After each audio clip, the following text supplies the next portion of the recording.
মানুষের একটি সমস্যা আছে যে মানুষ সাফল্যকে মাপতে থাকেন, লক্ষ্যপ্রাপ্তিকে মাপতে থাকেন এবং তার তুলনা করতে থাকেন যে ও এত কিছু পেল আর আমি পেলাম না, ওর কাছে এত কিছু আছে কিন্তু আমার কাছে নেই। এই তুলনা করার জন্য ওনারা দুঃখী হয়ে পড়েন, নিরাশ হয়ে পড়েন। তাই আমি একটা প্রশ্ন করছি যে এটা কি উচিত? এই সংসারে আপনি কি নিয়ে তুলনা করবেন, যেখানে সূর্যদেব চন্দ্রমা দুজনেই আছেন, দুজনেই হলেন বিশেষ, দুজনেই নিজ নিজ সময়ে উদিত হন। এদের মধ্যে একজন না থাকলে তাহলে আমাদের জীবন কঠিন হয়ে পড়বে। ঠিক সেইভাবেই আপনি যদি একটা বড় রেখা অঙ্কন করেন তাহলে অন্য রেখাটি ছোট হয়ে পড়ে না, সে তেমনই থাকে যেমনটা সে ছিল। আপনার অস্তিত্ব কখনো ছোট বা বড় হতে পারে না, শুধু তুলনা করার জন্য আপনার এটা মনে হতে পারে। যদি আপনি যুদ্ধ করতে চান আপনার তলোয়ারের প্রয়োজন পড়বে, যদি বস্ত্র তৈরি করতে চান এত বড় তলোয়ার দিয়ে কিছুই হবে না, তখন প্রয়োজন পড়বে একটা ছোট্ট সূচের। তাই তুলনা করবেন না, না নিজেকে ছোট মনে করবেন না অন্য কাউকে। সবার সাথে সহযোগিতা করুন, আর যদি তুলনা করতেই হয় নিজের সাথে করুন, যে কাল আমি কেমন ব্যক্তি ছিলাম, আজ কি তার থেকে শ্রেষ্ঠ হয়ে উঠতে পেরেছি। ভেবে দেখুন ভবিষ্যতে গিয়ে আপনি কতটা শ্রেষ্ঠ ব্যক্তি হতে পারেন। আসুন আমার সাথে ভালোবেসে বলুন রাধা রাধা। বস্ত্র আমাদের সকলের প্রিয়, এটা আমাদের জীবনযাপনের জন্য প্রয়োজনীয়। আমরা সবসময় চেষ্টা করি সেই বস্ত্র পরতে যা পরলে আমাদের দেখতে ভালো লাগে। কিন্তু কখনো এই কথা ভেবে দেখেছেন যে কিছু বস্ত্র যদি স্বচ্ছ হয় তাহলে তা পুরনো হলেও দেখতে ভালো লাগে? ঠিক তেমনি যেমন কোনো খাবার যদি মশলাদার না হয়, অত্যন্ত সুস্বাদু নাও হয়, কিন্তু যদি তা গরম হয়, টাটকা হয়, তাহলে খেতে ভালোই লাগে। ঠিক সেইভাবেই যদি কোনো ব্যক্তি সুন্দর নাও হয় কিন্তু তার কথা খুবই মধুর হয়, তাহলে সেই ব্যক্তি সকলের প্রিয় হয়। কোনো ব্যক্তি যদি ধনবান নাও হন কিন্তু তিনি যদি গুণী হন তাহলে এই সংসারে সম্মান লাভ করেন। সেই জন্য কখনো এই বিষয়ে দুঃখ পাবেন না যে আপনার কাছে ভৌতিক স্বাচ্ছন্দ্য নেই। আপনার কাছে সব থেকে বড় বস্তু, সব থেকে মূল্যবান বস্তু যেটা আছে সেটা হলো আপনার আত্মা, আপনার মন, আপনার বিচারধারা, আপনার গুণ, আপনার কথা। এগুলো সবসময় শুভ রাখুন এবং সবসময় নিজের সাথে রাখুন। এই জীবন সফল হবে এবং প্রেমময় হয়ে বলে উঠবে রাধা রাধা। নন্দ বাবাও খেলার ছলে খুব বড় বড় শিক্ষা দিতেন। অনেকদিন আগেকার কথা, বাবা আমার জন্য একটা মানচিত্র নিয়ে এলেন। এটা ছিল জম্বুদ্বীপের মানচিত্র, ঠিক যেন একটা ধাঁধা যা টুকরো টুকরো করে বিভিন্ন দিকে ছড়ানো, যেগুলোকে আমায় জুড়তে হতো। ব্যাস শুধু এটুকুই ছিল আমার কাজ। আমি বারবার প্রচেষ্টা করলাম কিন্তু বারবার অসফলই রয়ে গেলাম। বাবা এটা দেখলেন এবং হাসলেন। বাবা বললেন, একটা কাজ করো, এই প্রত্যেকটি অংশকে উল্টে রাখো। আমিও উল্টে রাখলাম। তারপরে দেখলাম প্রত্যেক অংশে মানুষের শরীরের কোনো না কোনো অংশ চিহ্নিত। কোথাও হাত আছে, পা আছে, কোথাও মুখ আছে। বাবা বললেন যে এবার এটা জুড়তে চেষ্টা করো। আমিও জুড়ে দিলাম। মানুষের মানচিত্র পূর্ণ হলো। এবার বাবা বললেন এটা উল্টে রাখো, মানচিত্র পূর্ণ আকার ধারণ করেছে। আমি বললাম ঠিক আছে। আমি উল্টে রাখলাম, দেখলাম জম্বুদ্বীপের মানচিত্র পূর্ণ হয়েছে। বাবা বললেন, যদি দেশকে সফল করে তুলতে চাও, শক্তিশালী করতে চাও, স্থির বানাতে চাও, তাহলে সবার আগে দেশবাসীকে একত্রিত করতে শেখো। সকল সৈন্যগণ যখন একজোট হয়ে দাঁড়াবে তখন দেশের শক্তি আরো বেড়ে যাবে। শুধু তাই নয়, বাবা বললেন যদি ভালোবাসার সাথে জড়িয়ে পড়ো তাহলে পরমাত্মাও তোমার সামনে এসে দেখা দেবেন।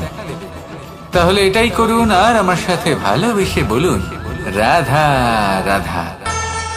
ছোটবেলা থেকেই আমি গরু চড়িয়ে অভ্যস্ত, সেই জন্য সকলে আমাকে গোপাল নামে ডাকত।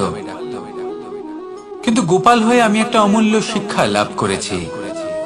আমি দেখেছি যে গৌশালাতে অনেক বাছুরের মধ্যে একটি গাই তার নিজের বাছুরকে অবশ্যই চিনে ফেলে।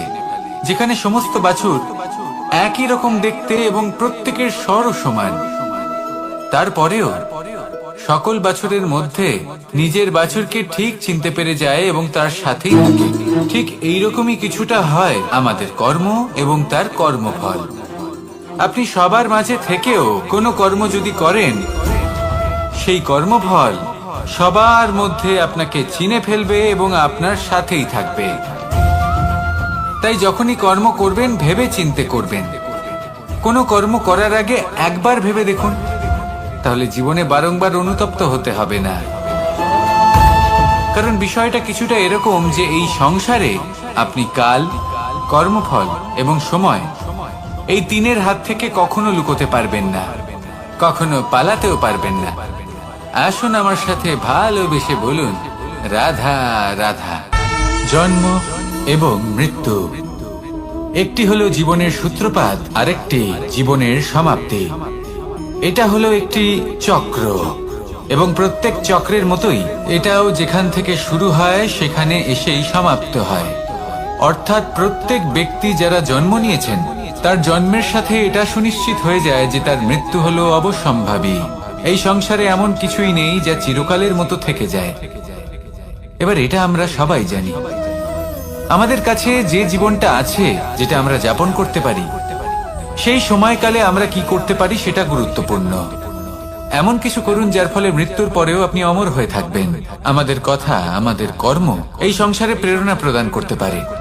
আর যদি আমরা প্রেরণা নাও জোগাতে পারি, তাও এই সন্তোষ বোধ যেন থাকে যে আমরা আমাদের জীবন ব্যর্থ হতে দিইনি। এই জীবন যাপন করার ইচ্ছেতেই আমরা সময় ব্যর্থ করে দিই। আর এই জীবনকে যাপন করার সর্বশ্রেষ্ঠ উপায় হলো এটাই যে কখন আমাদের মৃত্যু হবে, কিভাবে আমাদের মৃত্যু হবে, এই চিন্তা ত্যাগ করে যেন আমরা বর্তমানে বেঁচে থাকি, আজকে বেঁচে থাকি, আজকে দাঁড়িয়ে কর্ম করি এবং আজ যে সংকট সামনে তার সম্মুখীন হই। ভবিষ্যতের পথ নিজে থেকেই উন্মুক্ত হবে। আপনার জীবনে অনেক বড় বড় বিপদরূপী পাথর আসবে। সেই পাথরগুলিকে এতটাই দুর্বল করে দিন যাতে সেই পথ আপনি অগ্রসর হওয়ার পরে আপনার পেছন পেছন যে সেই পথ দিয়ে আসবেন তিনিও যেন সহজেই পাথর চূর্ণ করে সামনে অগ্রসর হতে পারেন। মনে রাখবেন, আপনার প্রচেষ্টারও একটা মাহাত্ম্য আছে। যদি আপনি কোনো কেল্লার শিখরে পতাকা উত্তোলন নাও করতে পারেন, তাহলেও আপনার প্রচেষ্টার যে মাহাত্ম্য তা কখনো কমে যাবে না। সেই জন্য প্রচেষ্টা করতে থাকুন আর আমার সাথে ভালোবেসে বলুন, রাধা রাধা। মানুষ সবসময় চায় যে তার জীবনে যেন কখনো কোনো সমস্যাই না আসে। সে চায় তার জীবন যেন শুধুমাত্র শান্তি এবং সুখের দ্বারা পূর্ণ থাকে। কিন্তু এই চাহিদা অনুচিত কিছু নয়। আমরা সবাই এটাই চাই যে জীবনে সুখ থাক, শান্তি থাক। কিন্তু এই কথা সবসময় মনে রাখবেন, যে সূর্য উদিত হন সংসারকে প্রকাশমান করেন, দুপুরবেলায় সংসারকে রৌদ্র প্রদান করেন, সন্ধেবেলায় তাকেও অস্ত যেতে হয়। এবার আমাদের জীবন চক্র কিছুটা এরকমই। কোনো কিছুই চিরকাল একরকম থাকে না। কখনো এই নদীকে দেখুন যা বয়ে চলেছে। এই নদী যা বয়ে চলেছে তার পথেও অনেক বিপদ আসে। বড় বড় পাথরের সম্মুখীন হয়ে তাকেও সামনে এগিয়ে যেতে হয়। একটি পুকুর যা চারদিক থেকে ঘেরা, তার জীবনে কিন্তু কোনো সমস্যা নেই। কিন্তু এই সংসারে পুকুরের পুজো করা হয় না, পুজো করা হয় নদীকে। মনে রাখবেন, সমস্যার ঊর্ধ্বে তিনি উঠতে পারেন যিনি সমাধি লাভ করেছেন, যিনি এই সংসারেই নেই। যিনি এই সংসারে আছেন এবং জীবিত আছেন, তার জীবনের সমস্যা হলো শ্বাসবায়ুর মতোই গুরুত্বপূর্ণ। আসুন আমার সাথে ভালোবেসে বলুন, রাধা রাধা। বন হলো আমাদের সবারই প্রিয়। সেখানকার সৌন্দর্য, শান্তি, সেখানকার পরিবেশ আমাদের সকলের ভালো লাগে এবং সেখান থেকে আমরা কাঠ পাই, যা সংসারে আমাদের জীবনে আমাদের খুব সহায়ক হয়ে ওঠে। এর দ্বারা আমরা অনেক কিছুই প্রাপ্ত করতে পারি। অনেক বাদ্যযন্ত্র আমরা লাভ করতে পারি। এর অনেকভাবে প্রয়োগ সম্ভব। কিছু কাঠ অত্যন্ত সুগন্ধি হয় যা আমরা ঈশ্বরকে নিবেদন করি, যেমন চন্দন। এবার ভাবুন, একজন অসাবধানী ব্যক্তি, তার হাত থেকে ছোট্ট একটা আগুনের ফুলকি যদি সেখানে পড়ে, তাহলে তা সমগ্র বনকে ভস্ম করে দিতে পারে। আর যখন এই আগুন ছড়িয়ে পড়ে তখন তা কাউকে রেহাই দেয় না। অন্য বৃক্ষকে নয়, পাতাকে নয়, ফলকে নয়, কাঁটাকে নয়, কাউকে নয়, পথে যাকে পায় তাকেই ভস্ম করে দেয়। এই ছোট্ট আগুনের ফুলকি। কিন্তু এই ছোট্ট আগুনের ফুলকি সবার আগে কাকে ভস্ম করে? সেই সকল ছোট ছোট শুকনো পাতা, সেই ছোট ছোট গাছের ডাল। ঠিক সেইভাবেই আপনার জীবনে একজন খারাপ ব্যক্তি এসে হয়তো আপনার সমগ্র জীবন ধ্বংস করে দিতে পারে। আর আপনার এই জীবনে এই ছোট ছোট শুকনো পাতা এবং এই ছোট ছোট শুকনো কাঠ আপনার ছোট ছোট স্বার্থ। আপনার স্বার্থের দ্বারা এই অশুভ ব্যক্তি আপনার মনে অশুভ আবেগ বাড়িয়ে তুলবে এবং আস্তে আস্তে আপনার জীবন শেষ করে দিতে পারে। তাই মনে রাখবেন, এই জীবন অমূল্য। আপনি হলেন অমূল্য। এই জীবন যাপন করুন এবং এই জীবনের কাছে পৌঁছানোর দ্বার আর কোথাও নেই, আপনার কাছেই আছে। আপনার মনে, আপনার বিবেকে, আপনার দৃষ্টিভঙ্গিতে, আপনার ভাবনাতেই আছে। এই দ্বারকে খুলুন। জীবন সফল হবে আর ভালোবেসে বলবে, রাধা রাধা। কথায় আছে যে স্বপ্ন এবং লক্ষ্য হলো একটি মুদ্রারই দুটি দিক। যতক্ষণ না স্বপ্ন দেখছেন ততক্ষণ বুঝবেন কি করে আপনার লক্ষ্য কি?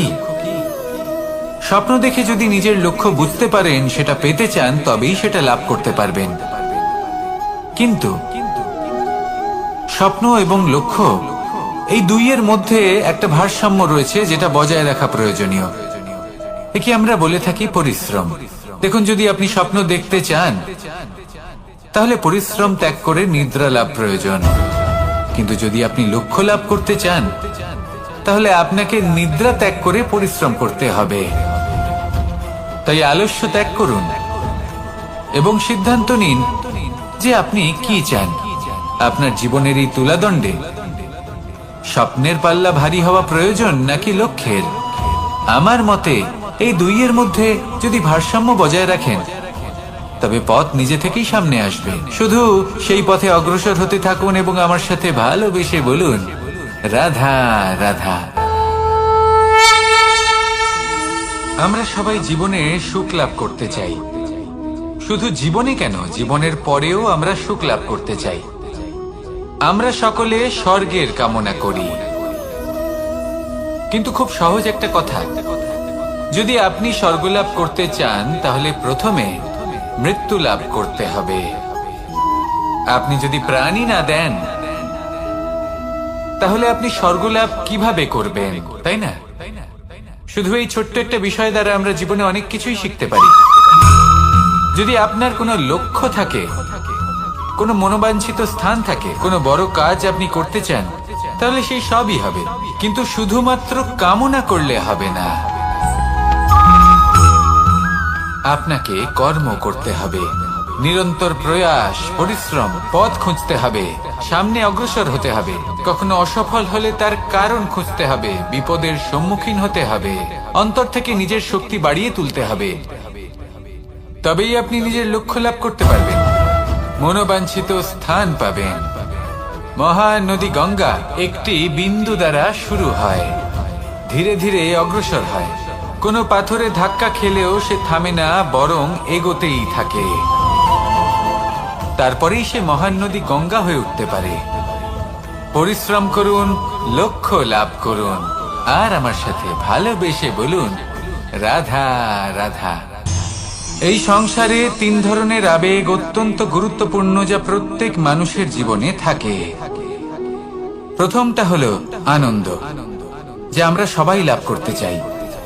দ্বিতীয় হলো ক্রোধ। এটা তখনই আসে যখন আমরা আমাদের উপর নিয়ন্ত্রণ হারাই বা কোনো পরিস্থিতি আমাদের প্রতিকূল হয়ে থাকে। তৃতীয় হলো দুঃখ।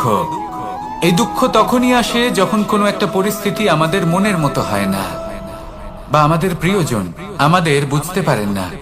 আমরা অমূল্য কিছু হারিয়ে ফেলি, তখন এই দুঃখ আমাদের হৃদয়ে আশ্রয় নেয়। এই তিন আবেগ হলো এমন যে আমাদের জীবনে আসতে এবং যেতে থাকবে। কিন্তু এই তিনটি আবেগের বিষয়ে কোন কথাটা মনে রাখতে হবে সেটা শুনুন। যখনই আপনি আনন্দে থাকবেন, প্রতিশ্রুতি দেবেন না, কারণ যখন মানুষ আনন্দে থাকেন তখন তিনি নিজের বিবেক বোধ হারিয়ে ফেলেন। দ্বিতীয়ত, যখনই আপনি ক্রুদ্ধ হবেন, উত্তর দেবেন না, কারণ ক্রোধের বশে যে উত্তরই দেবেন সেটা শুভ হবে না। তৃতীয়ত, যখনই আপনি দুঃখী থাকবেন, কোনো সিদ্ধান্ত নেবেন না, তখন নিজের মনের ওপর, নিজের কর্মের ওপর, নিজের ওপর নিয়ন্ত্রণ রাখতে চেষ্টা করুন। যদি এই তিনটি আবেগের ক্ষেত্রে এই জিনিসগুলো মনে রাখেন, তাহলে জীবনে কখনো আক্ষেপ করবেন না। আসুন আমার সাথে ভালোবেসে বলুন, রাধা রাধা। আমাদের মধ্যে বেশিরভাগ মানুষ কোনো না কোনো মহাশক্তির উপস্থিতিকে বিশ্বাস করেন। আমরা মনে করি যে এ হলো সেই মহাশক্তি যার প্রভাব, যার কৃপা চিরকাল আমাদের উপর বজায় থাকে।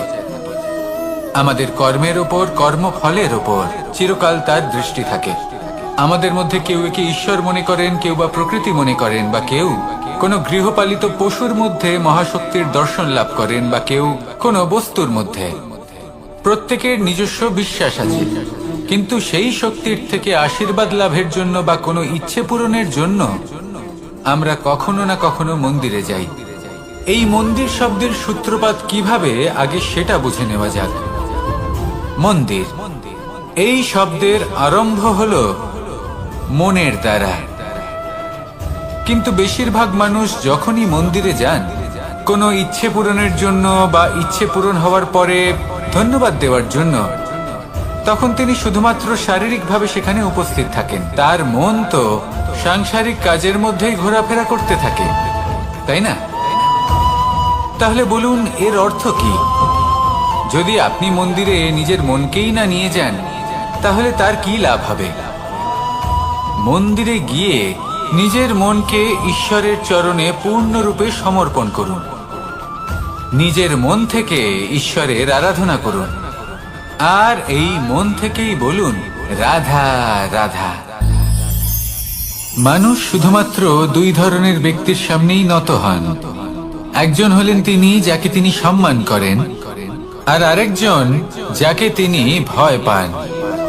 এবার কোনো ব্যক্তি যদি আপনার সামনে নত হন, তাহলে তার পেছনের কারণ কি? আপনার প্রতি সম্মান নাকি আপনার প্রতি ভয়? সেটা আপনাকেই বুঝতে হবে।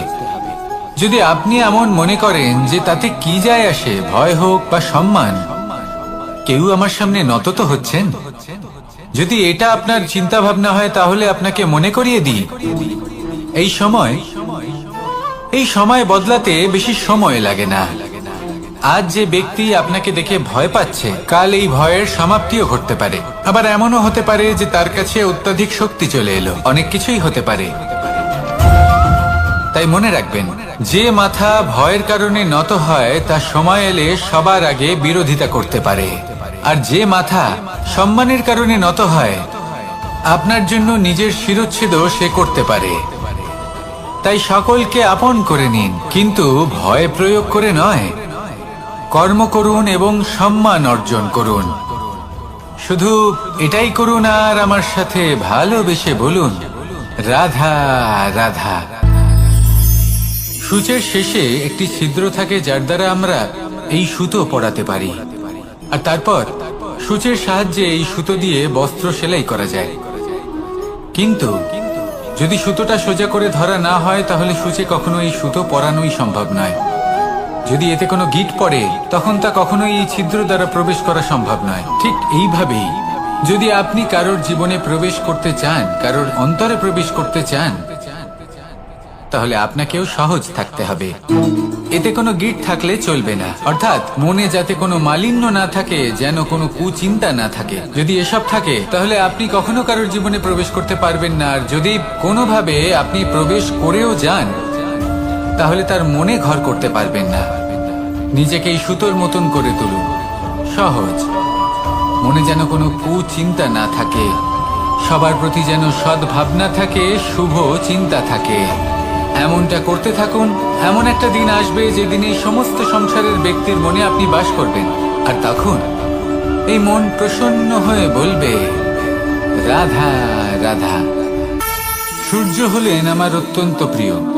প্রতিদিন আমাকে নতুন শিক্ষা দিতে থাকেন। একবার সূর্যকে দেখুন, 4 প্রহর পর্যন্ত উনি অন্ধকার সহ্য করেন, তারপর আস্তে আস্তে উদিত হন। প্রথমে লাল, তারপর গেরুয়া, তারপর শ্বেত বর্ণ ধারণ করেন। আস্তে আস্তে আকাশে উদিত হন আর তারপর সমস্ত সংসারে প্রকাশমান হয়ে উঠবেন। এ হলো সূর্যের তপস্যা, তার ধৈর্য, তার প্রতীক্ষা, তার পরিশ্রম, যার ফলে উনি সংসারে সর্বোচ্চ স্থান অধিকার করেছেন। যদি আপনিও এই সংসারে সূর্যের মতোই মহান হয়ে উঠতে চান, সূর্যের মতো এই সংসারে সর্বোচ্চ স্থান অধিকার করতে চান, তাহলে আপনাকে সূর্যের মতোই তপস্যা করতে হবে, প্রতীক্ষা করতে হবে, ধৈর্য ধরতে হবে, পরিশ্রম করতে হবে। তবেই এই সংসারে আপনি সম্মান লাভ করবেন, যশ লাভ করবেন। আসুন আমার সাথে ভালোবেসে বলুন, রাধা রাধা। মানুষ বলে থাকেন যে জীবনে সময়ের পূর্বে এবং ভাগ্যের থেকে বেশি কিছুই পাওয়া যায় না। এটা যার যার নিজের বক্তব্য। আমি বলবো এই সময় আসলে কি? এই সময় হলো যাতে যুগ যুগান্তর নিহিত আছে, যার মধ্যে দিন আছে, মাস আছে, বছর আছে, ঠিক কিনা? বাস্তবে আপনার কাছে সময় কতটা আছে যা আপনি সদ্ব্যবহার করতে পারেন? তখন থেকে আছে যখন থেকে আপনি নিজেকে বুঝতে শুরু করেন। ততক্ষণ আছে যতক্ষণ না আপনি এই সংসার ছেড়ে চলে যাচ্ছেন। শুধু এটুকু সময় আছে আপনার কাছে। আর যদি ভাগ্যের কথা বলা হয়, তাহলে ভাগ্য হলো সেই পরিস্থিতি যখন মানুষ নিজেকে সময়ের হাতে সমর্পণ করে দেন, তাকে ভাগ্য বলে। অর্থাৎ আপনি জীবনে পরিশ্রম করেছেন, বিপদের সম্মুখীন হয়েছেন, সামনে এগিয়ে গেছেন, কোথাও পৌঁছে গেছেন, এবং তখন আপনার মনে হলো যে ব্যাস এখানেই থেমে যাওয়া উচিত। তাহলে সেটাই হবে আপনার ভাগ্য। যদি ভাগ্যের কথা বলা হয়, তাহলে বলবো সত্যবানের ভাগ্যে মৃত্যু লেখা ছিল, কিন্তু সাবিত্রীর কর্ম তাকে পুনর্জীবিত করে তুলেছিল। অর্থাৎ এই ভাগ্য বদল করা সম্ভব কর্ম এবং পরিশ্রমের দ্বারা। ভেবে দেখুন, রাবণ মাতা সীতাকে হরণ করেছিল। যদি শ্রীরাম সেটাকে ভাগ্য বলে মেনে নিতেন, তাহলে কখনো ভাগ্য বিধাতা হয়ে উঠতে পারতেন না। ভাগ্য হলো একটা বাঁধন, যেটাকে ভেঙে ফেলা খুব প্রয়োজনীয়। নিজের লক্ষ্যের কাছে পৌঁছতে হবে। হতেই পারে এই লক্ষ্য হলো পরমাত্মার কাছে পৌঁছে যাওয়া। আপনি যদি পরমাত্মার কাছে পৌঁছতে নাও পারেন, তাও সেই পথে কিছুটা অগ্রসর হতে পারছেন, তাই না? তাহলে ভাগ্যের এই বাঁধন ভেঙে ফেলুন, নিজের কর্মের দ্বারা নিজের প্রারব্ধ গড়ে তুলুন এবং আমার সাথে ভালোবেসে বলুন, রাধা রাধা।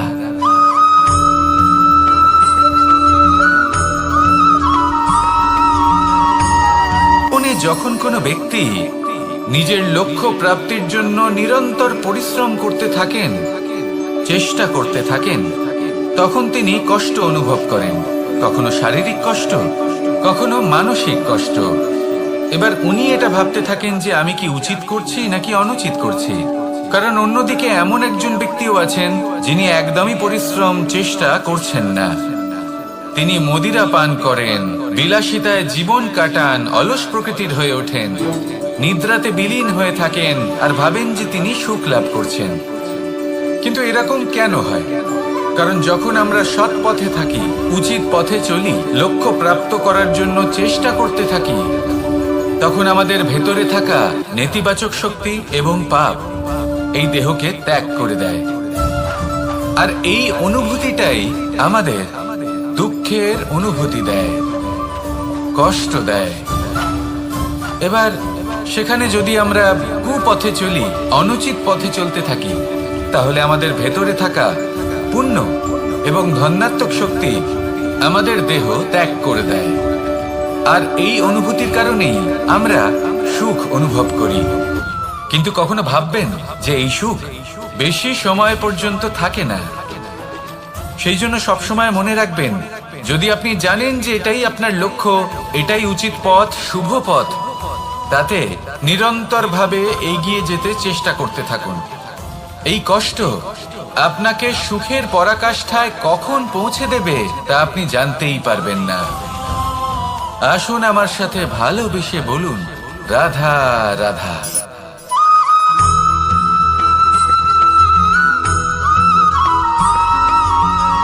মানুষের মানসিকতা এমন হয় যে সে যতটা করে আশা করে যে তার থেকে অনেক বেশি তার বদলে সে পাবে। দেখুন, সবকিছুই আপনার ভাবনা চিন্তার উপর নির্ভর করছে। আপনি যদি ফলের বিষয়ে ভেবে কর্ম করতে থাকেন তাহলে সেটা অনুচিত। জীবনের আসল আনন্দ হলো নিজের কর্ম করতে থাকা, ফলের চিন্তা করা উচিত নয়। যদি আপনি এরকম ভাবেন যে আমি এতটা করছি, আমার এতটা পাওয়া উচিত, সেই ভাবনা অনুচিত। যদি আপনি সেবার মানসিকতা নিয়ে কর্ম করতে থাকেন, কর্মচক্রে প্রবাহিত হন, যদি আপনি এমন ভাবনা রাখেন যে আমি এতটা পাচ্ছি তাই এর থেকে অনেক বেশি আমি কর্ম করব, তাহলে নিশ্চিত রূপে আপনি যতটা করছেন তার থেকে অনেক বেশি আপনি পাবেন। আপনার আশার থেকে অনেক বেশি আপনি পাবেন। শুধু জীবনে অনেক বেশি কাজ করতে থাকুন, ফলের চিন্তা করবেন না। আর মনে রাখবেন, এই ভাবনাই সব থেকে বড় বীজ। কর্মের উপর বিশ্বাস রাখুন, জীবনে যা যা আপনি চান সবই সুখময় হবে। আসুন আর আমার সাথে ভালোবেসে বলুন রাধা রাধা।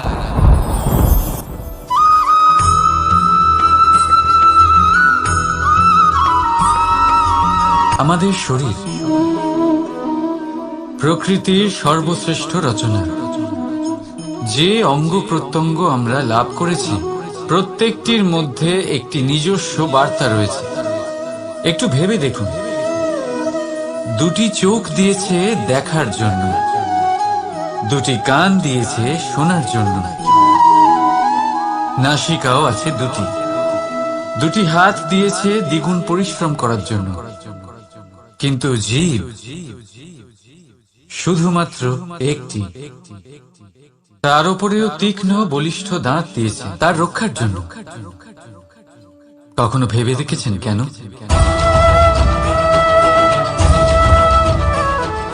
কারণ শব্দ আর শব্দের প্রয়োগ মানুষের সবচেয়ে বড় অস্ত্র, যার প্রয়োগ যত ভেবে চিন্তে করা যায় মানুষ তার জীবনে ততটাই উপরে উঠতে পারে। তাহলে মনে রাখুন, দেখুন, শুনুন আর বুঝুন বেশি, বলুন কম। রাধা রাধা।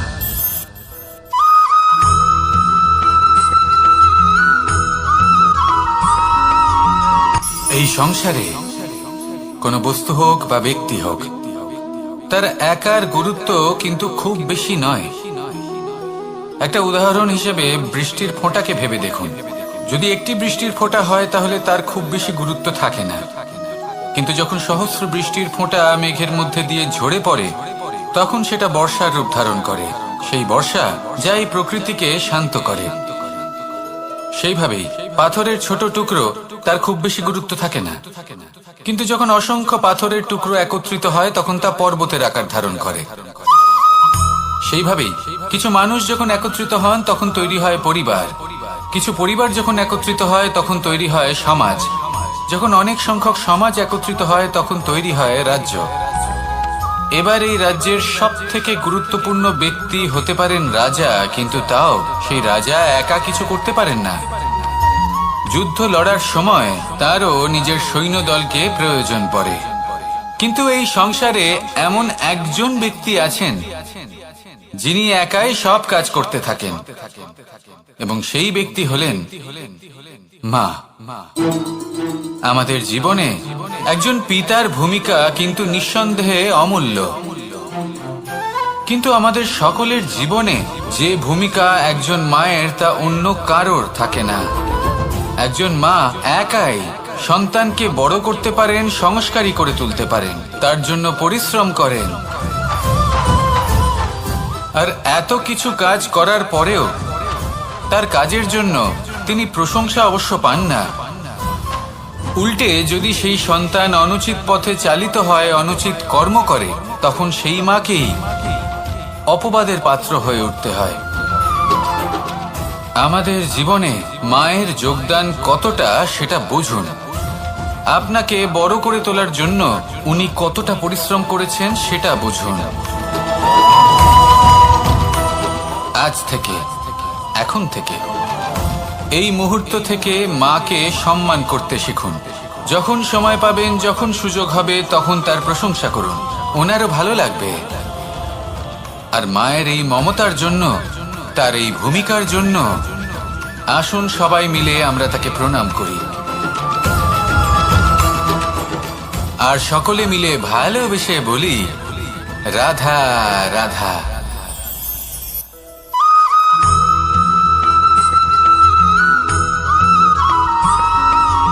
ফিরে আসছিলেন এবং তাদের ফেরার পথে হঠাৎ করে কোথাও থেকে একটি বাছুর চলে এলো। এই দুই বোন ভয়ভীত হয়ে গেলেন, আর তাদের হাত থেকে সেই আটা পড়ে গেল, মাটিতে মিশে গেল। এবার এই পুরো ঘটনাক্রমে যদি কারোর বিন্দুমাত্র লাভ হয়ে থাকে, বিন্দুমাত্র আনন্দ পেয়ে থাকে, তাহলে সে কে? সেই ছোট বোন, যিনি মাঝে মাঝেই গমের দানা তুলছিলেন এবং খাচ্ছিলেন। কিছুটা হলেও উনি আনন্দ লাভ করেছিলেন। এবার এরকমই হলো আমাদের জীবনে ভক্তি এবং ভালোবাসা সংক্রান্ত বিষয়। মানুষ নিজের জীবনের দৈনিক কাজে এতটাই ব্যস্ত হয়ে পড়েন, প্রত্যেকদিন শুধু কাজ কাজ কাজ কাজ করতে থাকেন, আর তাতে ভক্তি এবং ভালোবাসার জন্য সময় বার করতেই পারেন না। দেখুন, জীবনে ভক্তি আর প্রেমের এই যে ছোট ছোট মুহূর্ত আছে, এগুলো যদি আপনি যাপন করতে পারেন, তাহলে তাতেই আপনি তৃপ্তি লাভ করবেন। বাকি সবই আপনার ব্যর্থ বলেই মনে হবে। জীবনে যখনই আপনি কোনো কাজ করবেন, ঈশ্বরের প্রতি সমর্পিত হয়ে সেই কাজ করুন। আর যখনই সময় পাবেন, তাহলে সেই সময় নিজের আপনজনদের দিন। যাদের আপনি ভালোবাসেন তাদের প্রতি যত্নবান হন, তাদের শুভাকাঙ্ক্ষী হন। এই প্রেম আর ভক্তির ছোট ছোট মুহূর্তগুলো আপনার জীবনকে চরিতার্থ করে তুলবে। আসুন আমার সাথে ভালোবেসে বলুন, রাধা রাধা।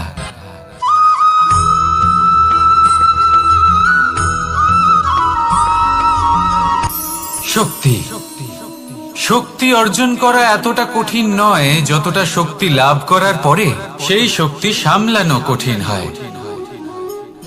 কারণ যেই মানুষ শক্তি লাভ করে, তার মনে গর্ববোধ জন্মায়, জন্মায় অহংকার, জন্মায় জেদ। তাই শক্তি প্রাপ্ত করার সাথে বিনম্র থাকাও অত্যন্ত আবশ্যক। আর এটা আমাদের শেখা উচিত বৃক্ষের থেকে। বৃক্ষ যা আমাদের ফল দেয়, বৃক্ষ যা যত ফল দেয় ততটাই ঝুঁকে যায়। আমরা পাথর মারি ওই বৃক্ষের থেকে ফল প্রাপ্ত করার জন্য। সেই পাথরের মার সহ্য করেও বৃক্ষ আমাদের ফল দেয়। কোনো গর্ববোধ নেই, কোনো অহংকার বোধ নেই। আর সেই জন্য এই বৃক্ষের পুজো করা হয়।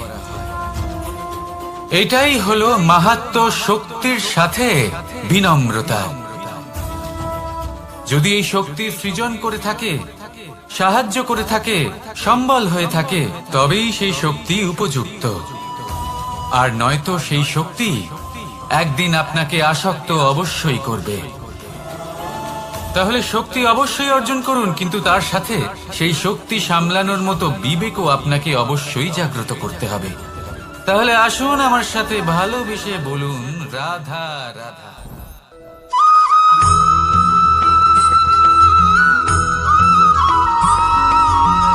যখন আমরা কোনো বনে প্রবেশ করি,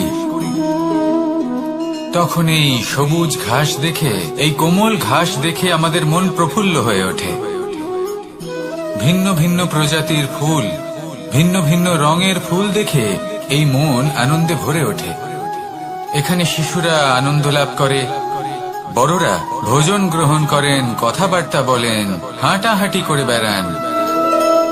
এবার ভেবে দেখুন, যখন এই উপবনের নির্মাণ হয়েছিল, সেই সময় যদি এই মাটিকে সঠিকভাবে খনন না করা হতো, যদি তাতে সঠিকভাবে বীজ রোপণ না করা হতো, যদি কোনো সংঘর্ষ না হতো, পরিশ্রম না করা হতো, যদি চলতে চলতে পায়ে কাঁটা না বিঁধে যেত, তাহলে এই সুন্দর বন দেখে আমরা কি এই আনন্দ লাভ করতে পারতাম? কখনোই নয়। ধরুন কোনো নদীর তটে সুন্দর একটি বন আছে, সেই বনের আনন্দ লাভ করতে গেলে আপনাকে সেই নদী পার করতেই হবে।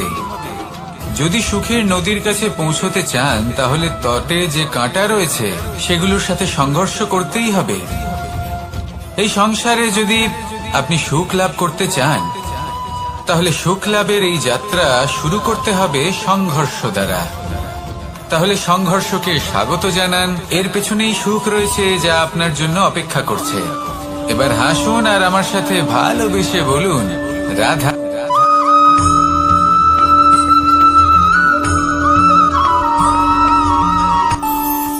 আমাদের মনে যখন কোনো প্রশ্ন ওঠে, কোনো দ্বন্দ্ব জাগে, তখন আমরা যাই আমাদের গুরুর কাছে, আমাদের আরাধ্যের কাছে গিয়ে জিজ্ঞেস করি। এইভাবেই একদিন আমি পৌঁছলাম আমার আরাধ্যের কাছে, আমার মহাদেবের কাছে, আর ওনাকে প্রশ্ন করলাম যে মহাদেব, জীবনে আনন্দ পাওয়ার, উৎসব পালনের, প্রেম ভাগ করে নেবার, জীবনকে উপভোগ করে নেওয়ার সর্বশ্রেষ্ঠ সময় কোনটা? মহাদেব হাসলেন আর উনি বললেন, জীবনে উৎসব পালনের সব থেকে শ্রেষ্ঠ দিন হল মৃত্যুর ঠিক আগের দিনটা। প্রেম ভাগ করে নেওয়ার সব থেকে শ্রেষ্ঠ মুহূর্ত হল মৃত্যুর ঠিক আগের মুহূর্ত। জীবনকে উপভোগ করে নেওয়ার সর্বশ্রেষ্ঠ প্রহর হল মৃত্যুর এক প্রহর পূর্বে। তখন আমি চমকে গেলাম।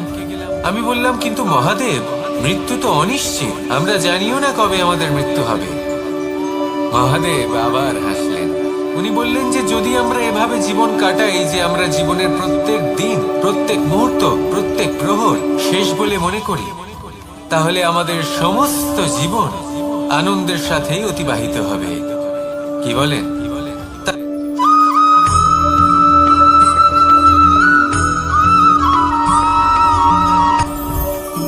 জীবনে কিছু শেখা অত্যন্ত গুরুত্বপূর্ণ। এবার কি কি শিখতে হবে সেই সব শেখানোর জন্য অনেক শিক্ষক রয়েছেন, কিন্তু কি শিখবেন না আর কি করবেন না, এটা আমাদের নিজের অভিজ্ঞতা দিয়ে শিখতে হয়। কিন্তু তার মানে এটা নয় যে যদি আপনাকে শিখতে হয় যে আগুনের তাপ কতটা, আপনাকে আগুনের মধ্যে হাত দিতে হবে।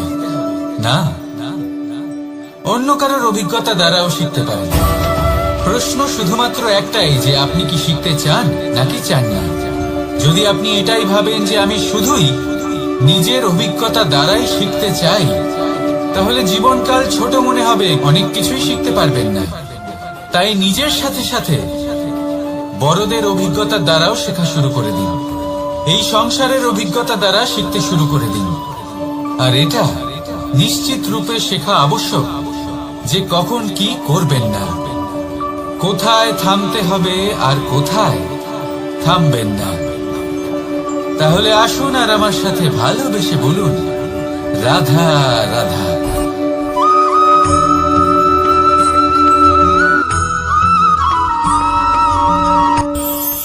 এই সংসারে আমরা প্রকাশ কোথা থেকে পাই? এর উত্তর বড়ই সরল। ভোরে যখন সূর্যোদয় হয় তখন প্রকাশের কিরণ আমাদের ঘরে এসে পৌঁছয়। এইভাবেই আমরা প্রকাশ লাভ করি। এবার এই প্রকাশের আলোতেই আমরা সারাদিনের কাজ সম্পন্ন করি। সন্ধে হয়ে যায়, সূর্যাস্ত হয়ে যায়, আর আমাদের ঘর যাতে অন্ধকার না হয় তার জন্য আমরা একটা প্রদীপ প্রজ্বলিত করি। এটাই ঘটে আমাদের জীবনেও। এবার প্রবাহমান আয়ুর সাথে আমরা আমাদের অন্তরে যদি একটা প্রদীপ প্রজ্বলিত করে নিই, তাহলে বিষয়টাই অন্যরকম হবে। এবার আপনি বলবেন, কোন প্রকাশের কথা বলছি যা আমাদের অন্তরে জাগ্রত করা সম্ভব? আমাদের আত্মার মাঝে প্রেমের প্রকাশ জাগ্রত করার কথা বলছি। কারণ আমাদের এই জীবন এও হলো দিনের আলোর মতো। আজ প্রকাশ আছে, কিন্তু কোনোদিন অবশ্যই অস্ত হবে। কিন্তু অস্ত হবার আগে যদি আমরা আমাদের আত্মার মাঝে প্রেমের এই প্রকাশ উজ্জ্বলিত করে নিই, তাহলে আমাদের সন্ধ্যাকালও আমরা আনন্দে এবং প্রেমে যাপন করব। তাহলে আসুন আর আমার সাথে ভালোবেসে বলুন, রাধা রাধা।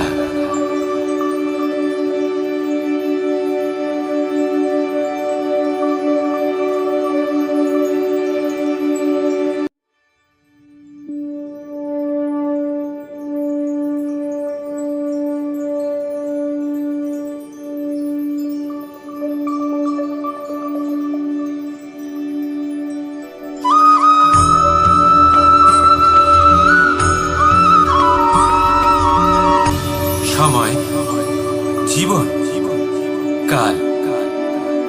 দেখতে গেলে এই তিনটি শব্দ একটি শব্দেরই সমার্থক শব্দ মনে হয়, কিন্তু এই শব্দগুলির অর্থ কি সমান? কখনোই নয়।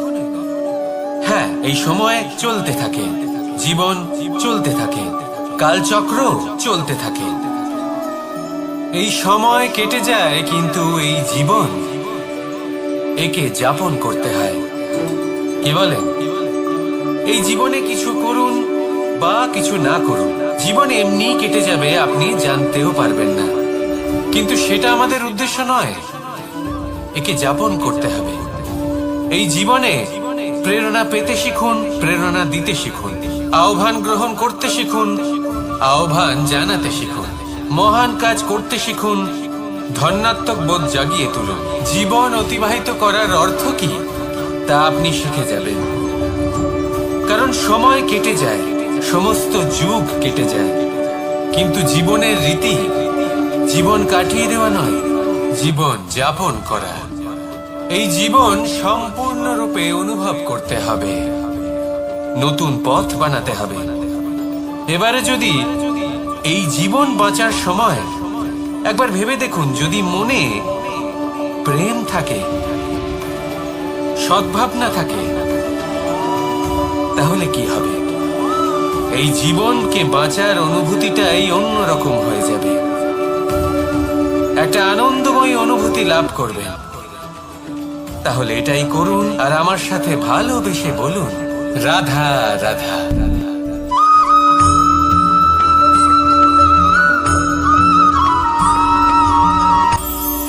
এটা হলো ধান গাছ। এর থেকে যে চাল উৎপন্ন হয় তা মানুষ গ্রহণ করে। আর এটা কি? এ হলো জংলি ঘাস। একবার ভেবে দেখুন, যদি এই জংলি ঘাস ধান গাছের আশেপাশে থাকে তাহলে কি হবে? ধান উৎপন্ন হতে পারবে? তা উৎকৃষ্ট হতে পারবে? আমরা কি তা গ্রহণ করতে পারবো? কখনোই নয়।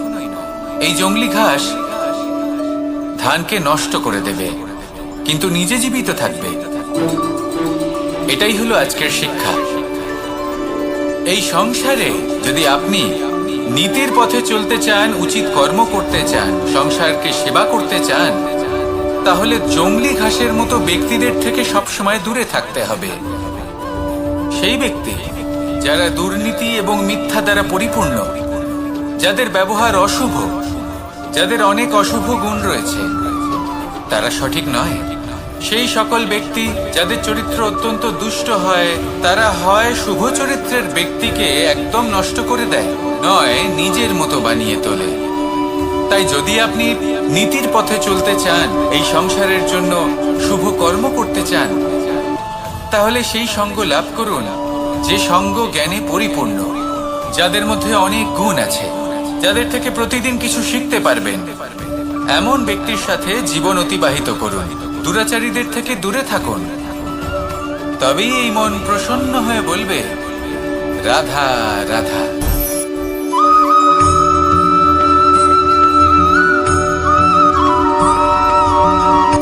সূচের শেষে একটি ছিদ্র থাকে, যার দ্বারা আমরা এই সুতো পরাতে পারি, আর তারপর সূচের সাহায্যে এই সুতো দিয়ে বস্ত্র সেলাই করা যায়। কিন্তু যদি সুতোটা সোজা করে ধরা না হয়, তাহলে সূচে কখনো এই সুতো পরানোই সম্ভব নয়। যদি এতে কোনো গিঁট পড়ে, তখন তা কখনোই এই ছিদ্র দ্বারা প্রবেশ করা সম্ভব নয়। ঠিক এইভাবেই যদি আপনি কারোর জীবনে প্রবেশ করতে চান, কারোর অন্তরে প্রবেশ করতে চান, তাহলে আপনাকেও সহজ থাকতে হবে। এতে কোনো গিঁট থাকলে চলবে না, অর্থাৎ মনে যাতে কোনো মালিন্য না থাকে, যেন কোনো কুচিন্তা না থাকে। যদি এসব থাকে, তাহলে আপনি কখনো কারোর জীবনে প্রবেশ করতে পারবেন না। আর যদি কোনোভাবে আপনি প্রবেশ করেও যান, তাহলে তার মনে ঘর করতে পারবেন না। নিজেকে এই সুতোর মতন করে তুলুন, সহজ।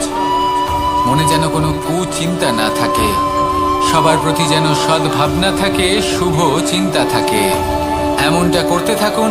এমন একটা দিন আসবে যেদিন এই সমস্ত সংসারের ব্যক্তির মনে আপনি বাস করবেন, আর তখন এই মন প্রসন্ন হয়ে বলবে, রাধা রাধা।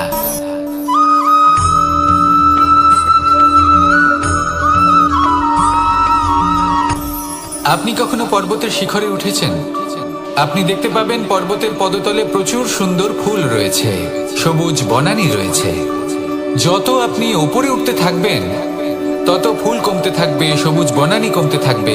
আরো কিছুটা উপরে উঠলে কাঁটা জাতীয় গাছ দেখতে পাবেন, শুকনো গাছ দেখতে পাবেন। আরো যদি ওপরে ওঠেন তাহলে পাষাণ দেখতে পাবেন। আরো উপরে উঠলে হিমখণ্ড দেখতে পাবেন। এই যে পর্বত, তা মনুষ্য জীবনের সব থেকে উত্তম উদাহরণ। মানুষ যখন সাফল্যের শিখরে পৌঁছতে চান, মহানুভবতার শিখরে পৌঁছতে চান, পথে যত আস্তে আস্তে উপরে উঠতে থাকেন ততই ভৌতিক বস্তু তার থেকে বিচ্ছিন্ন হতে থাকে। যদি তিনি সেই ভৌতিক বস্তুগুলি ত্যাগ না করতে পারেন তাহলে কখনোই সেই স্থানে পৌঁছতে পারবেন না।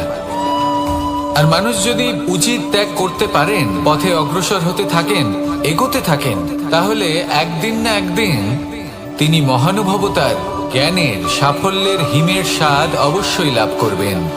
মনে রাখবেন, মানব জীবনের ত্যাগ হলো অত্যন্ত গুরুত্বপূর্ণ অংশ। আসুন আমার সাথে ভালোবেসে বলুন, রাধা রাধা।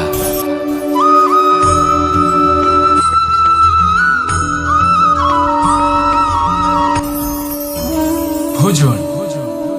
এবার ভোজন সংগ্রহ করার জন্য মানুষ কি না করেন, সব সময় চেষ্টা করতে থাকেন। ফসল উৎপাদনের জন্য অনেক পরিশ্রম করতে থাকেন, কিন্তু অনেক সময় অনেক পরিশ্রম করার পরেও ফসল ভালো উৎপাদন হয় না। এর কারণ কি? কারণ হলো এটাই যে আপনি পরিশ্রম হয়তো অনেক করেছেন, কিন্তু আপনার নজর তো সেই বীজের দিকে ছিলই না যা আপনি রোপণ করেছেন।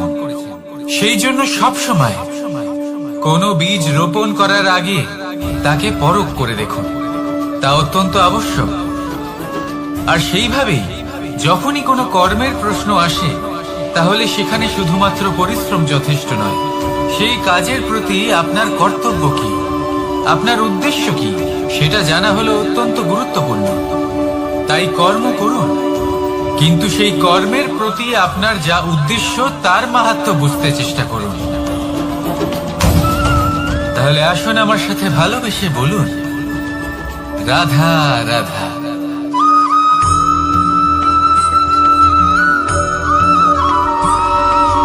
বসন্ত ঋতু, এই সময় মন আনন্দে ভরে থাকে। এমন মনে হয় যেন আমরা আকাশে বিচরণ করতে চলে যাই, কিন্তু সেটা তো সম্ভব নয়। সেই জন্য হয়তো আমরা ঘুড়ি ওড়াই, এই ঘুড়িকে নিজেদের প্রতিরূপ মনে করে। এবার অনেক মানুষ আছেন যারা ঘুড়ি ওড়ান, কিন্তু এই কর্মের সারমর্ম কি সেটা কজন বুঝতে পারেন? আপনি এটা মনে করুন যে আপনি হলেন সেই ঘুড়ি, আর এই সুতো যিনি ধরে রয়েছেন তিনি হলেন পরমাত্মা। আর এই সুতো যেখান থেকে শুরু হয়, সেই লাটাই হলো আমাদের কর্মচক্র। এবার আপনি নিজেই অনুমান করুন যে এই উড়ান কার ওপর নির্ভরশীল, পরমাত্মার ওপর আর আপনার কর্মের ওপর।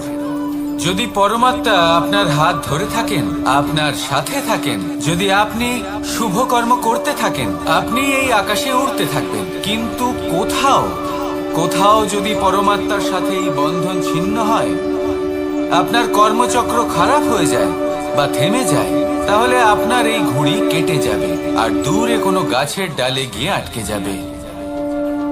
তাই শুধুমাত্র ঘুড়ি ওড়াবেন না, তার থেকে শিখুন, পরমাত্মার সাহচর্যে থাকুন, সবসময় শুভ কর্ম করতে থাকুন আর সবসময় এই আকাশে উড়তে থাকুন। আসুন আর আমার সাথে ভালোবেসে বলুন, রাধা।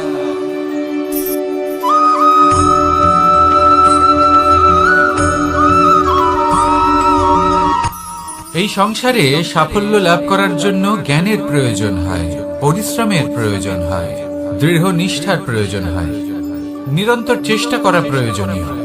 কিন্তু আরো কিছু আছে যা অত্যন্ত প্রয়োজনীয় এবং গুরুত্বপূর্ণ। তা হলো ভালো বন্ধু। তাদের থাকা অত্যন্ত প্রয়োজনীয়। যদি ভালো বন্ধু থাকে তাহলে সময় এলে তারা ঢাল হয়ে আপনাকে সুরক্ষা করবেন। সময় এলে অস্ত্রের মতো শত্রুকে সংহারও করবেন। যদি তিনি জ্ঞানী হন, তাদের মধ্যে সদ্গুণ থাকে, তাহলে এই সব গুণ আপনার মধ্যেও প্রবেশ করবে। তাহলে সাফল্যের জন্য ভালো বন্ধু পাওয়া অত্যন্ত প্রয়োজনীয়।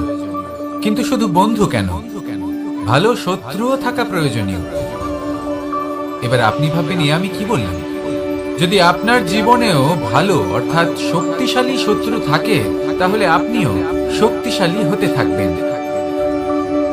এই শত্রু আপনাকে প্রেরিত করবে আরো বেশি শক্তিশালী হয়ে ওঠার। কখনো কোনো হরিণকে দেখুন, তীব্র গতিতে দৌড়তে থাকে। কেন তীব্র গতিতে দৌড়য়? এই কারণে নয় যে কোথাও তার জন্য মধুর ঘাস অপেক্ষা করে রয়েছে, না, সে এই কারণে তীব্র গতিতে দৌড়য় কারণ সেটা না করলে তার পেছনে একটি সিংহ আছে যে ওকে নিজের ভোজন করে ফেলবে। তাই জীবনে বিপদ, সংকট, এই সবকিছুও হলো অত্যন্ত গুরুত্বপূর্ণ। তার সম্মুখীন হতে শিখুন আর আমার সাথে ভালোবেসে বলুন, রাধা রাধা।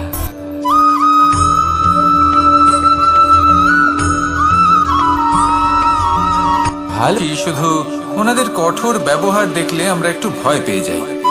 এবার ওনাদের এই কঠোর ব্যবহার আমাদের ভালো না লাগলেও অত্যন্ত আবশ্যক, কারণ মাতার থেকে আমরা যে শক্তি লাভ করি তা যেন নিয়ন্ত্রণ হারিয়ে বিধ্বংসী না হয়ে ওঠে।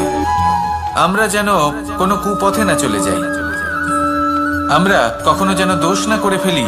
শুধু সেই জন্য পিতা এবং গুরু একটু কঠোর হয়ে ওঠেন, এবং ওনাদের এই কঠোর আচরণ ভবিষ্যতে গিয়ে আমরা অবশ্যই বুঝতে পারি। জীবনে কিছু বছর আমরা এগিয়ে যাই আর তারপর আমরা বুঝতে পারি যে বাবা এবং গুরু আমাদের যথেষ্ট ভালোবাসতেন, কিন্তু ওনাদের ভালোবাসার বহিঃপ্রকাশ আলাদা। প্রয়োজনীয় হলো এটা দেখার, এটা বোঝার যে শুরু থেকে আমাদের প্রতি ওনাদের আচরণ কেমন ছিল। ওনাদের কঠোর হওয়ার পেছনে ওনাদের ভালোবাসাটা বোঝার চেষ্টা করুন, ওনাদের চিন্তাটা বোঝার চেষ্টা করুন, ওনাদের পথ প্রদর্শনের আড়ালে আপনার ভবিষ্যতের জন্য যে পরিকল্পনা ওনারা করেছেন সেটা বোঝার চেষ্টা করুন। তখন আপনারা বুঝতে পারবেন ওনাদের ভালোবাসাকে। আপনার মনের মধ্যে আপনা থেকেই ওনাদের প্রতি সম্মান জেগে উঠবে। নিজের পিতা এবং নিজের গুরু এই দুজনের প্রতি কৃতজ্ঞতা প্রকাশ করুন আর আমার সাথে ভালোবেসে বলুন, রাধা রাধা।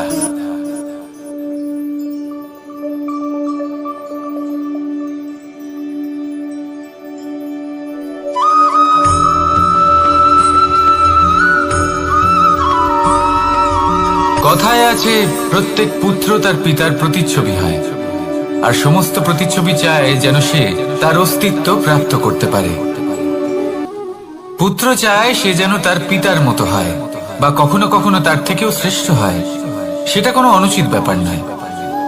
অনুচিত তখন হয় যখন পুত্র নিজের পিতার মতো হবার স্বপ্ন পূরণ করতে গিয়ে বা তার থেকেও শ্রেষ্ঠ হওয়ার স্বপ্ন পূরণে অনুচিত পথের আশ্রয় নেয়।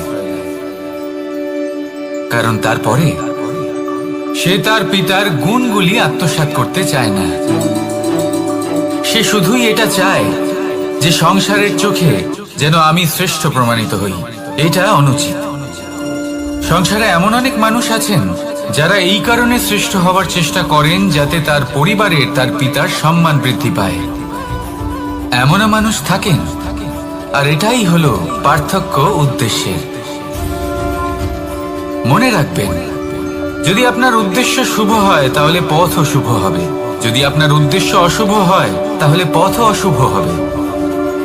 তাহলে নিজের পিতার মতো হবার চেষ্টা অবশ্যই করুন, তার থেকেও শ্রেষ্ঠ হওয়ার চেষ্টা অবশ্যই করুন, কিন্তু মনে রাখবেন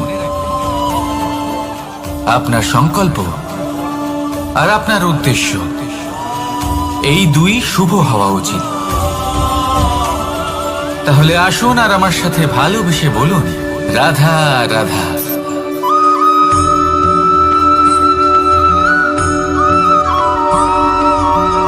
আপনি কখনো কোনো বাজকে নিজের বাসা বানাতে দেখেছেন?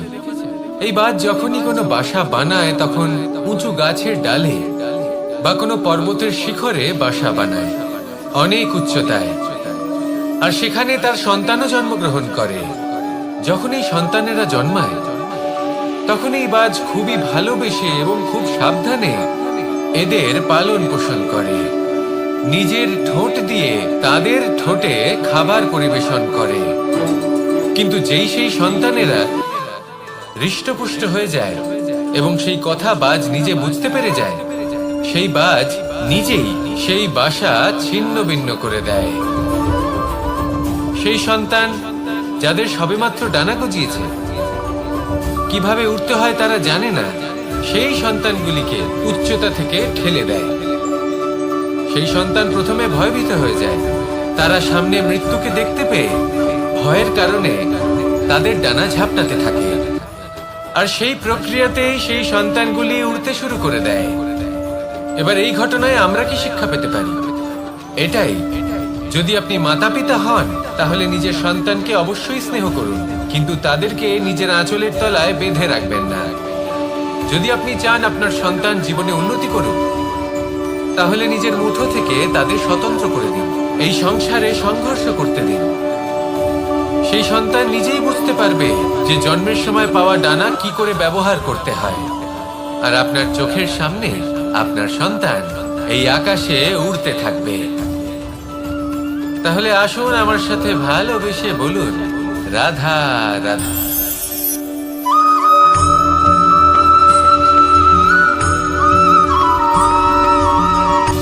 সময়, জীবন, কাল।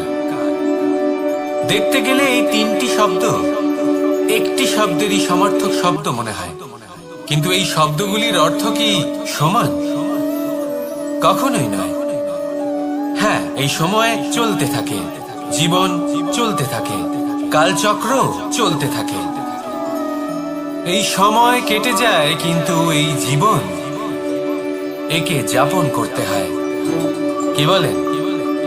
এই জীবনে কিছু করুন বা কিছু না করুন, জীবন এমনি কেটে যাবে, আপনি জানতেও পারবেন না। কিন্তু সেটা আমাদের উদ্দেশ্য নয়, একে যাপন করতে হবে। এই জীবনে প্রেরণা পেতে শিখুন, প্রেরণা দিতে শিখুন, আহ্বান গ্রহণ করতে শিখুন, আহ্বান জানাতে শিখুন, মহান কাজ করতে শিখুন, ধন্যাত্মক বোধ জাগিয়ে তুলুন। জীবন অতিবাহিত করার অর্থ কি তা আপনি শিখে যাবেন। কারণ সময় কেটে যায়, সমস্ত যুগ কেটে যায়, কিন্তু জীবনের রীতি জীবন কাটিয়ে দেওয়া নয়, জীবন যাপন করা। এই জীবন সম্পূর্ণরূপে অনুভব করতে হবে, নতুন পথ বানাতে হবে। এবারে যদি এই জীবন বাঁচার সময় একবার ভেবে দেখুন, যদি মনে প্রেম থাকে, সদ্ভাবনা থাকে, তাহলে কি হবে? এই জীবনকে বাঁচার অনুভূতিটাই অন্যরকম হয়ে যাবে, একটা আনন্দময় অনুভূতি লাভ করবেন। তাহলে এটাই করুন, আর আমার সাথে ভালোবেসে বলুন, রাধা রাধা।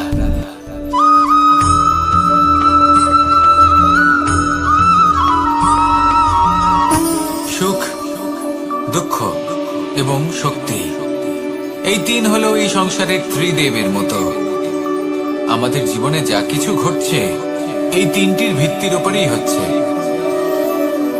আসলে এই সংসারের একটা নিয়ম আছে, যখনই আপনি কিছু লাভ করেন, এই সংসার আপনার পরীক্ষা নেয়। এটা জানার জন্য আপনার পরীক্ষা নেয় যে আপনি যা কিছুই লাভ করেছেন, আপনি কি আদৌ সেটার যোগ্য কিনা। ঠিক সেইভাবেই এই সুখ, দুঃখ এবং শক্তি আপনার পরীক্ষা নিয়ে থাকে। যখন সুখ আসে তখন সে আপনার পরীক্ষা নেয় যে আপনার মধ্যে অহংবোধ জাগ্রত হয়নি তো। যদি অহংবোধ চলে আসে তাহলে সুখ সেখানেই সঙ্গ ত্যাগ করে। দুঃখ আপনার ধৈর্যের পরীক্ষা নিতে থাকে, আর যদি আপনার মধ্যে ধৈর্য না থাকে তাহলে এটা আপনাকে আরো বেশি দুঃখের গভীর অন্ধকারে ঠেলে দেবে। সেখানে শক্তি পরীক্ষা নেয় আপনার বিনম্রতার। যদি আপনি বিনম্র না হন তাহলে হয় এই শক্তি আপনার সঙ্গ ত্যাগ করবে, নয় এই শক্তি বিনম্রতার অভাবে আপনার পতনের কারণ হতে পারে। এই সংসারে যে কোনো ব্যক্তি যিনি এই পরীক্ষায় উত্তীর্ণ হয়ে থাকেন, এই জীবনে তিনি সাফল্য লাভ করেন। আসুন আমার সাথে ভালোবেসে বলুন, রাধা রাধা।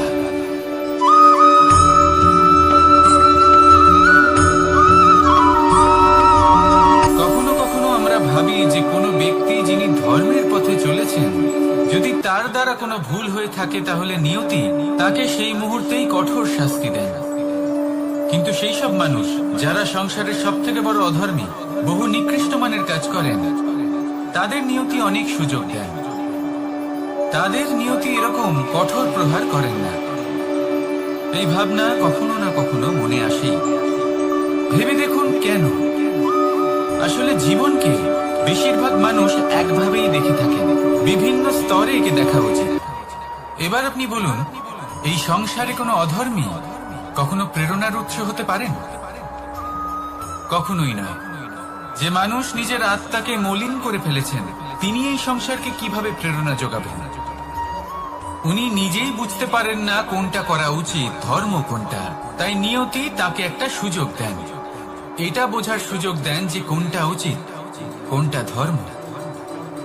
সুযোগ দেন নিজের বিবেক জাগিয়ে তোলার, তাকে সুযোগ দেন নিজের অন্তরাত্মার ডাক শোনার। যখন তাতেও কাজ হয় না, তখন নিয়তির কাছে একটাই পথ বাকি থাকে, আর তা হল মহাবিনাশ। মহাবিনাশ হয়তো দেরিতেই আসতে পারে, কিন্তু তা অবশ্যই আসবে। আর যখন মহাবিনাশ আসে, তখন মহাবিনাশের যন্ত্রণা সমগ্র মানব জীবনের যন্ত্রণার থেকে অনেক বেশি হয়। এই কথাটা সবসময় মনে রাখবেন। আর অন্যদিকে যে মানুষ ধর্মের পথে চলছেন, তার দ্বারা যদি কোনো ভুল হয়ে থাকে, তখন নিয়তি তার পরীক্ষা নেন। কিছুক্ষণের জন্য মানুষের মনে হতে পারে নিয়তি তাকে কঠোর শাস্তি দিয়েছেন।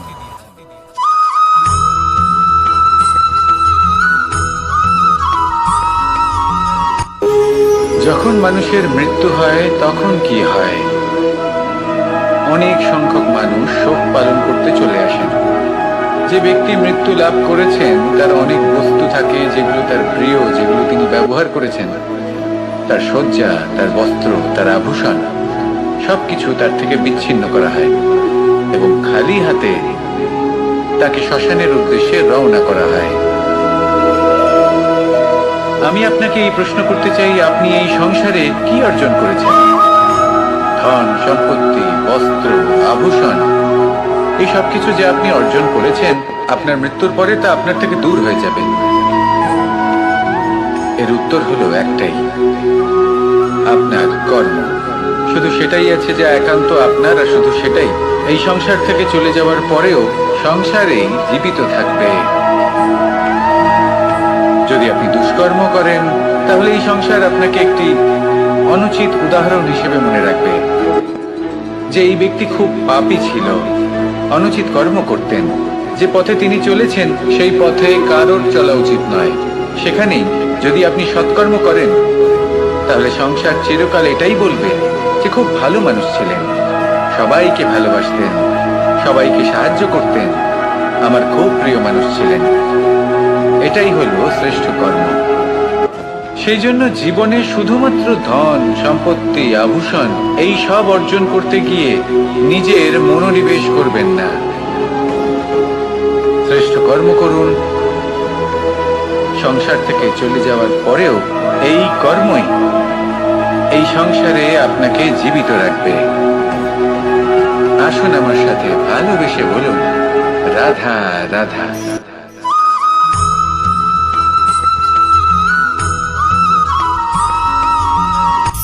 সূচের শেষে একটি ছিদ্র থাকে, যার দ্বারা আমরা এই সুতো পরাতে পারি। আর তারপর সূচের সাহায্যে এই সুতো দিয়ে বস্ত্র সেলাই করা যায়। কিন্তু যদি সুতোটা সোজা করে ধরা না হয়, তাহলে সূচে কখনো এই সুতো পরানোই সম্ভব নয়। যদি এতে কোনো গিঁট পড়ে, তখন তা কখনোই এই ছিদ্র দ্বারা প্রবেশ করা সম্ভব নয়। ঠিক এইভাবেই যদি আপনি কারোর জীবনে প্রবেশ করতে চান, কারোর অন্তরে প্রবেশ করতে চান, তাহলে আপনাকেও সহজ থাকতে হবে। এতে কোনো গিঁট থাকলে চলবে না, অর্থাৎ মনে যাতে কোনো মালিন্য না থাকে, যেন কোনো কুচিন্তা না থাকে। যদি এসব থাকে, তাহলে আপনি কখনো কারোর জীবনে প্রবেশ করতে পারবেন না। আর যদি কোনোভাবে আপনি প্রবেশ করেও যান, তাহলে তার মনে ঘর করতে পারবেন না। নিজেকে এই সুতোর মতন করে তুলুন, সহজ। মনে যেন কোনো কুচিন্তা না থাকে, সবার প্রতি যেন সদ্ভাবনা থাকে, শুভ চিন্তা থাকে। এমনটা করতে থাকুন। এমন একটা দিন আসবে যেদিন এই সমস্ত সংসারের ব্যক্তির মনে আপনি বাস করবেন, আর তখন এই মন প্রসন্ন হয়ে বলবে, রাধা রাধা।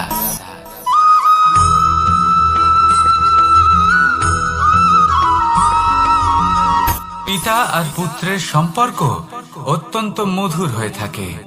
পিতা স্বপ্ন দেখেন, তাকে পূর্ণ করার সকল সম্ভাব্য চেষ্টা করেন, কিন্তু তাও অনেক সময় ওনার স্বপ্ন অপূর্ণ থেকে যায়।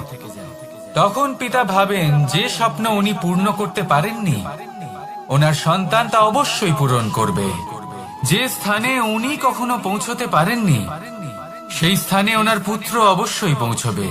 পিতা নিজের সন্তানের ভবিষ্যৎ নিয়ে সেই স্বপ্ন দেখেন, আর যখন সেই সন্তান সামনে এগোতে থাকে তখন তার দুঃখ হয় না, বরং গর্ব হয়।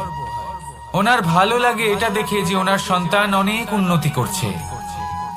কিন্তু যখন সন্তান নিজের অভিভাবকের শক্তি দেখে, তার যশ দেখে হিংসা করতে থাকে, সমস্যা সেইখানেই শুরু হয়।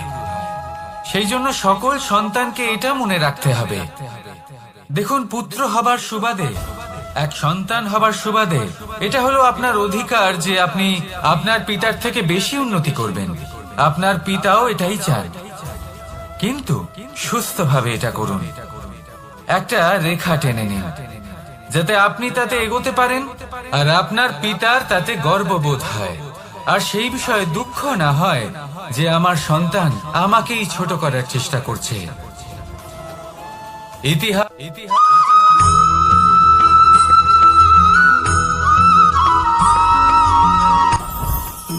জীবনে কিছু শেখা অত্যন্ত গুরুত্বপূর্ণ। এবার কি কি শিখতে হবে সেই সব শেখানোর জন্য অনেক শিক্ষক রয়েছেন, কিন্তু কি শিখবেন না আর কি করবেন না এটা আমাদের নিজের অভিজ্ঞতা দিয়ে শিখতে হয়। কিন্তু তার মানে এটা নয় যে যদি আপনাকে শিখতে হয় যে আগুনের তাপ কতটা, আপনাকে আগুনের মধ্যে হাত দিতে হবে। না, অন্য কারোর অভিজ্ঞতা দ্বারাও শিখতে পারেন। প্রশ্ন শুধুমাত্র একটাই যে আপনি কি শিখতে চান নাকি চান না। যদি আপনি এটাই ভাবেন যে আমি শুধুই নিজের অভিজ্ঞতা দ্বারাই শিখতে চাই, তাহলে জীবনকাল ছোট মনে হবে, অনেক কিছুই শিখতে পারবেন না। তাই নিজের সাথে সাথে বড়দের অভিজ্ঞতার দ্বারাও শেখা শুরু করে দিন। এই সংসারের অভিজ্ঞতা দ্বারা শিখতে শুরু করে দিন। আর এটা নিশ্চিত রূপে শেখা আবশ্যক যে কখন কি করবেন না, কোথায় থামতে হবে আর কোথায় থামবেন না। তাহলে আসুন আর আমার সাথে ভালোবেসে বলুন, রাধা রাধা।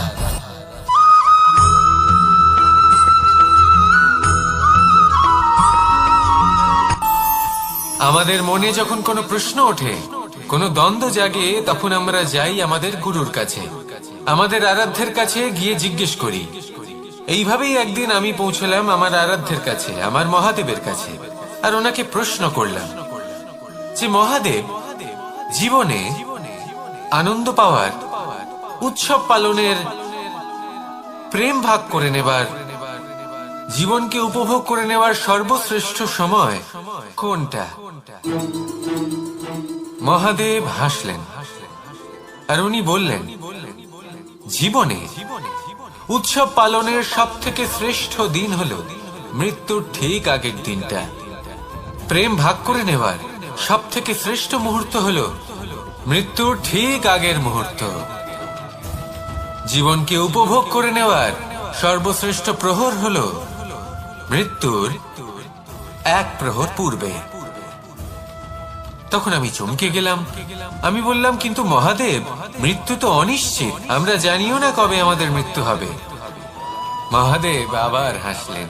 উনি বললেন যে যদি আমরা এভাবে জীবন কাটাই যে আমরা জীবনের প্রত্যেক দিন, প্রত্যেক মুহূর্ত, প্রত্যেক প্রহর শেষ বলে মনে করি, তাহলে আমাদের সমস্ত জীবন আনন্দের সাথেই অতিবাহিত হবে। কি বলেন?